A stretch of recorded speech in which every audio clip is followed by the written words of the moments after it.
Hi everyone. I'm still not 100%, so I haven't been up to working on any of the more serious videos I've been planning. I hope I'll be able to get them done sometime, but in the meantime, here's another easy one. When people make videos about me, as Hunter Avalone has done in response to my last video which I made about him, I invariably get a bunch of their fans coming over to my channel and posting silly comments. So, underneath my last video, I pinned a comment saying that some of Hunter's fanboys had left the comfort of his channel's comment section to come and troll here, thereby lowering the average IQ of both comment sections. And I added that arguments are welcome, but empty trolling and abuse probably won't make it out of the moderation queue. Now, as you can see, someone called Leszek Rzepecki posted quite a long comment. I didn't consider his comment to be problematic in any way. It wasn't abusive. It wasn't empty trolling. So I approved it. The guy says he's a retired biologist, and that does check out. So I thought I'd make a video unpacking his comment, if only to prove what I've said many times, that having a scientific background does not mean you're a good thinker or capable of making a coherent argument. Another commenter responded to him, telling him that he doesn't know what he's talking about, and to that person, Leszek Rzepecki, I'll just call him Leszek because it's easier, says his own comment is invisible, and he accuses the other person of being a moderator on what he calls this travesty of a channel. Oh, Leszek. That's a pretty weird thing to accuse a random commenter of, but it seems he can't see his own comment. Now, many of us will have experienced this on YouTube. Sometimes comments disappear for no apparent reason, but sometimes they haven't disappeared. They just can't be seen when the comments are on the default setting, which is sort by top comments. See how it shows my pinned comment has 18 replies? That's because it's sorted by newest comments. If I put it on top comments, which is the default setting, it goes down to 14 replies. It's almost like YouTube knows Leszek's comments are crap and wants to protect people from them. I wish they wouldn't.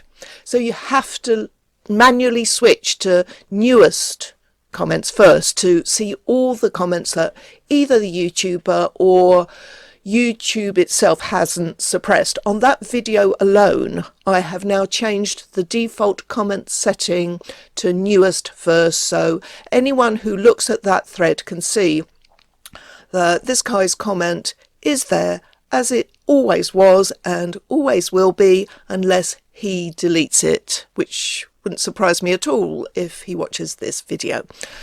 He probably won't though. I did respond to Leszek in that thread, telling him his comment is visible, and he comes back with, "So you're a liar as well as a rhymes with which." I wonder what that means. Oh, he must think I'm rich. Nah, unfortunately I'm not rich, Leszek, and seeing as I'm about to help you become better at arguing by showing you what's wrong with your idiotic comment, you might like to consider a donation. Link below. Then he says, "Bye troll, I've better things to do than argue with liars and idiots." Better things to do? What, like attend a critical thinking class, perhaps? Hope so. And then we get, "And while I'm at it, at your age, doing a bad dye job on your hair is pretty stupid. It adds nothing to your total lack of self-awareness and credibility. You can ban me now. Bye." Now, this is a perfect illustration of why I usually leave abusive comments to stand, because of how it reflects on my detractors. Someone else then posted, helpfully trying to prove to him that he could see the comment Leszek thought was invisible by quoting it back at him, and Leszek responds with, "F off, troll, the post isn't visible and now you're trolling with me. You're probably all the same person with many handles. Tell the witch to F herself because no one else could ever be bothered. Seems a bit of an over-the-top reaction, especially as he's not some petulant adolescent, but a retired professional person of my age who took the time to post an argument, for want of a better word, that he thinks is worth making. Let's take a look. It's a fact that trans folk are as real as gay folk. I covered this claim in my Awful Arguments by Trans Activists series number 9, entitled Trans People Exist, and in it I pointed out that people who call themselves transgender obviously exist. So our disagreement here is not whether trans-identifying people exist or are real.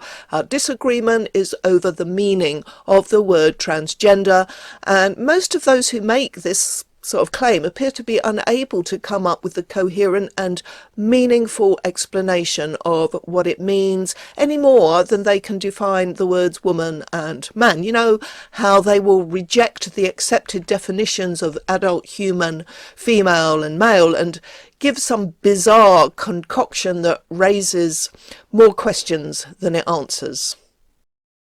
It's someone who lives up to a social construct that heavily correlates with phenotype, aesthetics, and behaviors. A woman is somebody whose internal perception aligns with what we culturally view as being feminine.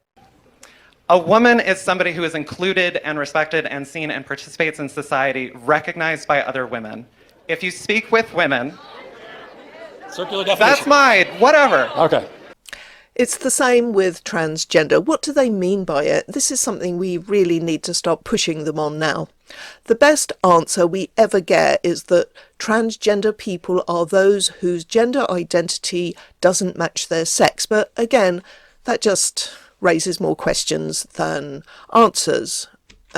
For example, what exactly they mean by gender, etc. And they will go to any lengths to avoid admitting that they are attracted to socially constructed and regressive ideas about what men and women are supposed to be like.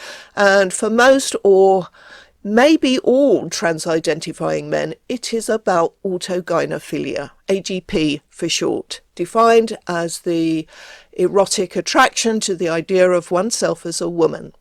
As you probably know, Ray Blanchard, who coined the term autogynephilia, came up with a typology distinguishing between those trans-identifying men who are gay and the majority who are heterosexual autogynephiles. I was listening to a Transparency podcast by the Gender Dysphoria Alliance recently, in which they conversed with Jared Cavan, who is bisexual and AGP, and he said that he believed these two categories were like a false dichotomy and that he couldn't really see why any man would want to transition if he didn't have a degree of AGP. Now maybe that's changing slightly the meaning of AGP as originally conceived by Blanchard, but I have certainly seen men on social media claiming to be both gay and AGP, and I think that might explain the deep contempt and aggression that many gay trans allies like Leszek express towards women who are refusing to kowtow to the gender lunacy. I'm not saying all AGPs hate women, not at all. It's very much down to individuals, but a large proportion of them quite obviously do. And I think that comes from jealousy and resentment that we are what they wish they were or think they do, because the detransition rate is certainly rising. So, if Leszek is both gay and AGP, that might explain his over-the-top reaction to me and his preoccupation with my hair. It must be so distressing for men like him when they start developing their male pattern baldness. So to return to his comment, it's a fact that trans folk are as real as gay folk. a fact is something that is known to be true. You can state something is a fact, but unless you can provide me with high quality, verifiable and objective evidence, I am justified in disputing your assertion. So to take Leszek's analogy with gay people, as we all know, gay means same-sex attracted. I can't imagine any real-life scenario in which anyone would need to prove that they were gay. Unless maybe you wanted to star in a gay porn video. Because unlike transgenderism, people being same-sex attracted doesn't affect anyone else. In that sense, being gay is no different from being straight or bisexual. It's nobody else's business but your own. But if you were, let's say, taking part in research to do with sexual orientation, you can get wired up and your sexual responses or lack of them can be measured. There is no equivalent way of objectively measuring transgenderism. So, no, it's not known that trans people are as real as gay people. To be strictly truthful, what Leszek should say here is that it is his opinion that trans folk are as real as gay folk. And assuming he wants to persuade readers that his opinion is correct, what I expect him to go on to do is explain what he means by trans folk and give the reasons why he is persuaded that they are real. Does he do that? Let's see. I'm not trans myself, so I don't fully understand what being trans feels like, but I am gay and I know what that feels like. And I don't know what being trans feels like either, but I am heterosexual and I do know what that feels like. Doesn't take us any further forward. But what this sentence does tell me is that out of all the awful arguments in my awful argument series, Leszek is plumping for number 4. He's pretending that challenging unscientific baloney about gender is like homophobia repurposed. Homophobes want to deny gay people their rights. Transphobes want to deny trans people their rights. There you go. As Leszek doesn't specify which particular rights he has in mind here, I can't really engage with this statement. When most of the gender cult talk about trans rights, they're not really talking about what we normally think of as human rights. As this recent article in the Philosopher's Mag puts it, they are talking about belief claims. Trans activists claim that if a male identifies as a woman, then that male is a woman. In order not to discriminate against those who identify as trans, we must believe that these claims are true, or at the very least, we must act as though we believe these claims are true and, for example, support giving access to males who identify as women to women's private intimate spaces and competitive sports, and otherwise treat these males as if they were women. Here in the UK, it's trans-identifying people and their supporters who want to roll back certain rights that women fought for and won. And they have been somewhat successful. They now, in effect, have more rights than women. But to be called a transphobe, you don't even have to talk about rights. You just need to say that women are adult human females, that sex matters, that nobody should medically transition before they are adults, etc. These are the fundamental issues in this conflict. They are the issues that we are finally starting to win on. But Leszek doesn't even mention them. Next. I've no more idea how my genetics and development made me gay than I have of how genetics and development makes trans folk have the chromosomes and genitalia of one sex while they have the brain of the other. In the absence of any other definition from Leszek, we can only assume that he defines a trans person as someone with the body of one sex and the brain of the other, and there are one or two problems with this idea. For the sake of argument, let's go along with the notion that there is a woman brain and a man brain. So what's the difference? How do males and females differ in terms of mental functions and behaviours? What do you think goes on in the brain of a man that justifies his thinking that he's a woman? I should maybe state at this point that I do believe there are differences on average of certain traits that we think of as male typical and female typical. From an evolutionary perspective, I think it makes sense, and it's borne out by observed behaviours, most strikingly that most violent crime is carried out by men. This doesn't mean that all men and only men are violent, or that all and only women are nurturing. But I do think there are bimodal distributions of certain evolved characteristics. So for me, the first and obvious question raised in response to this assertion that trans-identifying men have female brains is, how come so many of them are so stereotypically male in their choices and behaviours? They don't tend to be at the feminine end of the spectrum. So why do they think they're women? These are the law-abiding ones, we hope. The firefighters, police, prison officers, military, and these are the criminals. Trans-identifying men in English prisons, or rather prisons in England and Wales, have a higher rate of sex offending than the rest of the male prison population. Men who LARP as women don't have lady brains. They have a fetish. But, says Leszek, as an old biologist, now retired, I really see no impossibility to it. This is a fallacious appeal to authority, his own. He may not be able to provide any reasoning or any evidence that people born male can have lady brains, but he sees no impossibility to it, and he's a retired biologist. Next bit. Gender, as opposed to sex, doesn't exist in chromosomes or between the legs. It's comprised by what's between the ears, and that's the important part we should be aware of.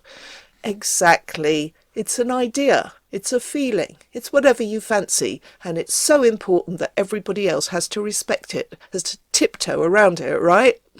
He goes on, in my younger days, if I tried to hit on another young man and got rejected because he was straight, I didn't disbelieve his sexuality or his statement of it. Blah, blah, blah. If he says he's straight, I'm not going to dispute it any more than I'll dispute someone who says they don't want to have sex with me. Well, there wouldn't be much point, would there? Oh, how jolly decent of you not to dispute and force yourself on someone who doesn't reciprocate your interest in him. So neither will I dispute the statement of a trans person about their gender. Well, you don't have to dispute them because you have nothing to lose. But you'll dispute women who say, we don't care what goes on between a man's ears, or what he says is going on between his ears, because we can't actually know. Whatever it is, he doesn't belong in our spaces. For wanting to hang on to our privacy, dignity, safety and fairness in our sport, you abuse us. You call us bigots and idiots and rhymes with witches. You're okay, and as long as your bros are happy, that's what matters. Women don't. Later on, he says, trans folk don't need fixing, they need adapting to. We ought, as fellow human beings, to accept them as they are rather than as what we think they should be, which again is very easy for you to say when they do nothing to negatively impact on your life. Never mind if some woman has been raped and traumatized and just wants to go and swim without worrying about being leered at by a man in her changing room, because he's still a man even in a girly swimsuit, because her feelings, what's between her ears, who cares, eh? Do you see the problem here, Leszek? Where is your compassion for the much greater number of people who are being hurt by the normalization of this disorder? It's not about what we think they should be, it's about what some of them do. In spite of your advanced age, you have clearly failed to grasp something very fundamental about men and women and the power relationship between us. Women have historically been dominated by men, and part of that domination has sometimes involved physical and sexual abuse, and this unfortunately is not a thing of the past. It is ongoing. It happens every single day. Those men who, because of this unspecified and unproven thing between their ears, claim to be women, are actually no different from the rest of mankind. Some are good, some are bad. The majority are heterosexual. They don't stop being attracted to women when they start LARPing as women, and they don't lose very much of their physical strength when they start taking cross-sex hormones. As for trans people don't need fixing, fine, let's stop trying to fix them with the hormones and the surgeries, especially as the latest evidence shows that the attempted suicide rate after genital surgery in male transitioners is more than double that of the general population. Being trans isn't a disorder any more than being gay is. Blah, blah, blah, blah. We're best just accepting their transition and accepting them as being what's between the ears rather than their legs. Well, they should stop using what's between their legs to such detrimental effect on the lives of others then, right? Again, note the we are best just accepting. Who do you mean by we, Leszek? Because you certainly don't speak for me or for the victims of these trans folk. Feeling the need to present as the other sex to the extent that you are prepared to drastically and permanently alter your body and be on very high risk medications for the rest of your life, or you think you are prepared to go through all that, is a symptom of a disorder, but not necessarily the same disorder in every case. There's no point in disagreeing over this when so many trans-identifying people are quite open about the mental health problems that led them to look to transitioning as a solution. In the very video that this guy comments under, I show Blair White saying he has a mental illness called gender dysphoria.